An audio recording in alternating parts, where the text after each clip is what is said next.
Hi guys, so in this video we're going to actually begin the process of creating the dictionary attack loadout. Okay, so now I'm going to be using object-oriented programming to create some data objects, and this video should help explore object-oriented programming. So now if we just run our program, so I could make this program very simple. Literally all a dictionary attack is a password list and a target path. And all you're doing is you're trying to open that target path using the list of passwords that you have. Now, through object-oriented programming, and why I'm going to use it in this project, is one, to help my understanding, but two, is also for coder use. So if I ever wanted to expand this project in any way, object-oriented programming can help me do so, because I can do a lot more with an object than I can with a single target path. Okay, so what we're going to do is we're going to create a new file. It's a new Python file, and we're just going to call it data objects. Okay, so now we're going to import two things. So from the OS module, we're going to import walk. And the reason we're going to import walk is because, well, when we have a folder, we're going to need to get all the files within that folder, or all the files within this subfolder. And we're also going to import path from the pathlib library. Import path. So this in itself actually will create an object around the path, and we can create our objects from this. Okay, so now the first one we're going to create is a class file and inherit from objects. Actually, there's no need for super when I did it last time on the object. It's not necessary. So what we're going to do, I'm just going to show you something. So just to understand object-oriented programming, it's an object. So now a lot of the tutorials you'll see, they'll do like, I don't know, robots, cats, dogs, and other things. Now that may help, but I feel this example is more practical. So we're creating the object around a file. So this object is going to represent a file. So now what is a file? So a file is basically it's a method of this discretely storing information on your computer. Then certain programs can process that information accordingly. It's like a Python file will be interpreted by the interpreter, the Python interpreter, and the contents of that file will then be understood by it and then do the actions that you want. So now, if we look at a file, the properties of it, this file object, is it has the suffix .py, it's a Python file, it has a certain amount of size, it has a date when it was created, modified, and accessed, and it also has a location. And the location here is the parent folder for that file. So we're going to create an object in Python representing a particular file, and it can be any file. So let's do that. Okay, so def underscore underscore init underscore underscore self, and we're going to have the full file path. So this is going to be the full path of the file. Okay, self dot file underscore path is equal to the full path that we're provided with. Self dot name is going to equal to none because we're going to set that. When you first initialize the file, all you're going to have is the path. What we're going to do is we're going to build out the contents of that path. So self.size, self.file underscore type equals none. Self.parent underscore folder equals none. Okay, and then we're going to have self underscore setup. Now this is a private method, so only the instance of the file class can run this. Now the reason we have it in the constructor is because this is going to build out the contents of this path. So it's going to get the file name, size, type, and parent folder. Okay, so now what we're going to do, we're going to def, and we're going to do the repr. Now what this method does is when you print out the object, it's going to return a particular name. So when we print this object, what we want to return is self.name. So the name of the actual file. And this is useful for like debugging. Okay. So let me just see something. Yeah, so def underscore setup and self. Okay.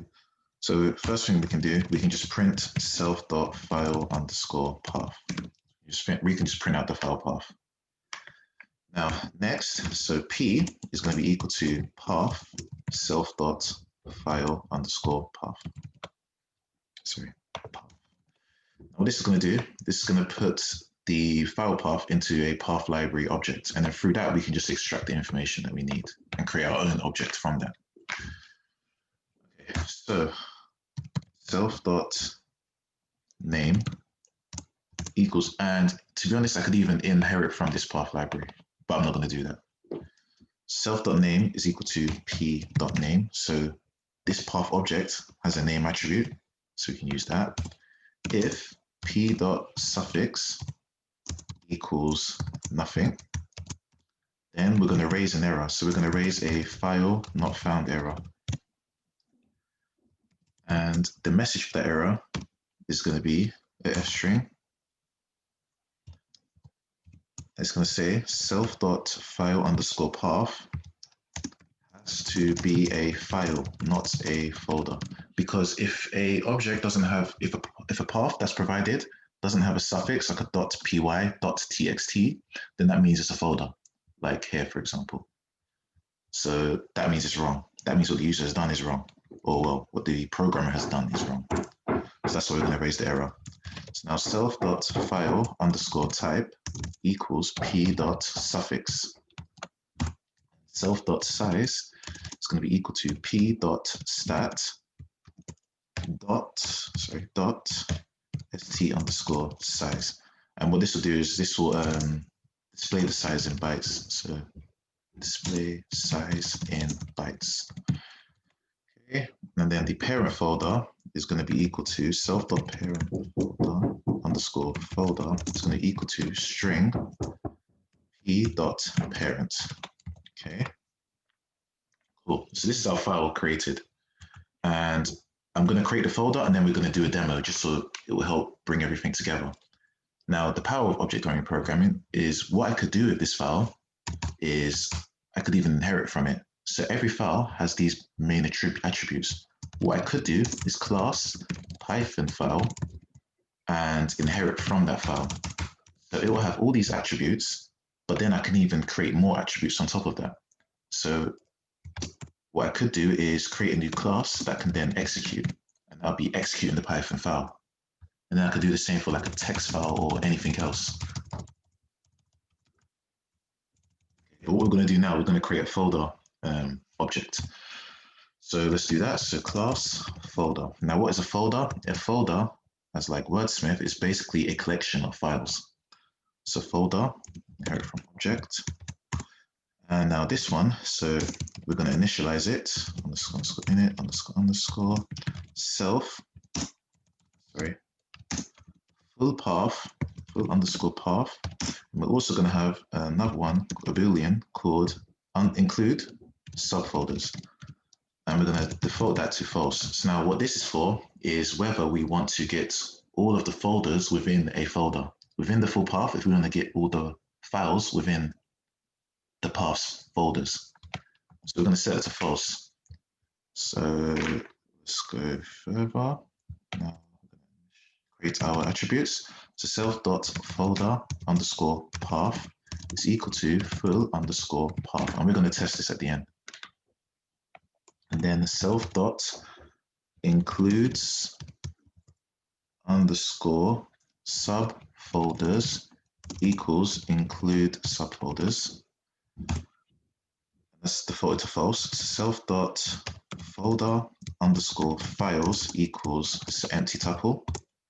And self.extract_files include subfolders.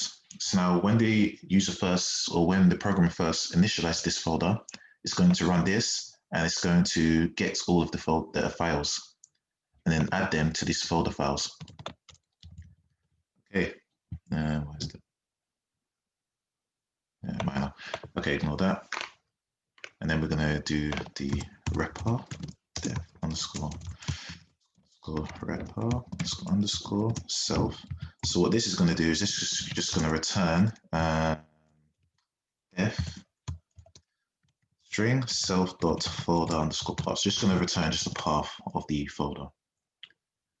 So now this is just basically a tuple of all of the file objects. Okay. So now we're going to create the extract files. Private method that we created. So def underscore extract underscore files self and seek underscore subfolders is going to equal to false. Okay. So seek apologies, we actually need this here. Okay. So all underscore files. Actually do for the object is initialized. So all underscore files is going to be equal to empty list. And then for the directory path, for directory path, directory names, and file names in walk self.folder path and top down equals true. So what top down equals true is, if we go back to this in Windows Explorer, show an Explorer. So the idea is what's going to happen is, if top down is equal to true, it's going to check the top level. So if you want to get all the subfolders as well, it's going to check these folders, these files first. Then it's going to go inside the first folder, get these files, and then go into the next one and then get these files. And that's what top down and true is. So just making sure that we get them in the right order. So from the top and then right down to the bottom. Okay. And then what we're going to do, so for file name in file names, so what this is going to do is going to return a list of all the file names, and we're going to look through that list of each file name. So what we're going to say is file underscore path is equal to an f string, f raw string, the directory path backslash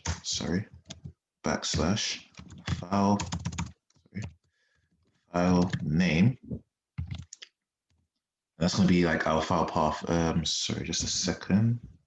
I'm not sure it's highlighted. That should be fine. We're going to test it after. And then we're going to say file equals file underscore path. So effectively what this is the full path of every file.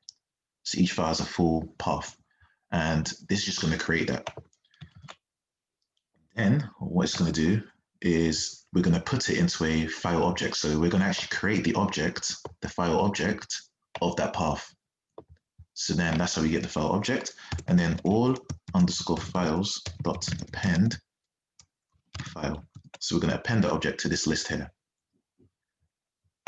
Okay. And then if not seek underscore subfolders, seek subfolders, let's set S at the end. So if that's not true, then we're just going to break the program here. So if we go back to that in Windows Explorer, so if seek folders is false, then once it gets these objects, it's going to break and end the extract files there. Otherwise, it's going to continue and get everything within the next folder and the next folder. So that's the reason for breaking. Okay, sorry, just my phone was ringing. Okay, so now next is all files. So if all underscore files, then self dot folder underscore files equals a tuple of all underscore files. So if there are files in here, then we're just going to make a tuple. So this is going to equal the files. So all of the files. Okay, so now we're going to test this out, and we can debug, and it will help show it a bit more better. So let's see if we can copy the full path. So let's copy the path here. We're going to copy the absolute path. So let's say x equals this path. We need to put in the raw string, so r and then the path. Okay, now we're going to say folder is equal to folder x. Okay, and then we're just going to, I guess, print folder, and we're just going to put the breakpoint here. Okay, so now let's run our debugger. Oh wait, we need to run the debugger in this actual file. So debug data objects. Okay, so here we go, it's collecting the data. Let's see if there's no errors. So it's taking a bit of a while. Yeah, so the debugger. Okay, so look, here's our folder object. And as you can see, inside the file object, the folder object, there's the files. See, so it's got controller.py, data objects, views.py, and wordsmith.py. So all of the folders here in this path. So it's a folder object and all of the files. And then what we can do, we can see the attributes of those files. See, so we know the file path, we know the type, the name of the file, the parent folder, and even the size in bytes of each of those. And we can reuse this however we want. So that's the, well, beauty of it. And then we can see, does this, like the files in this folder, do they include the subfolders? No, they don't. And then we have the folder path. So as you can see, we've actually created an object and objects within those objects. So those are the containers. And now we're going to use this into our in our dictionary attack. There's one more we need to add called the tag targets, but we're going to do that in the next video. And so that's all for now. And hopefully you learned from it. Take care.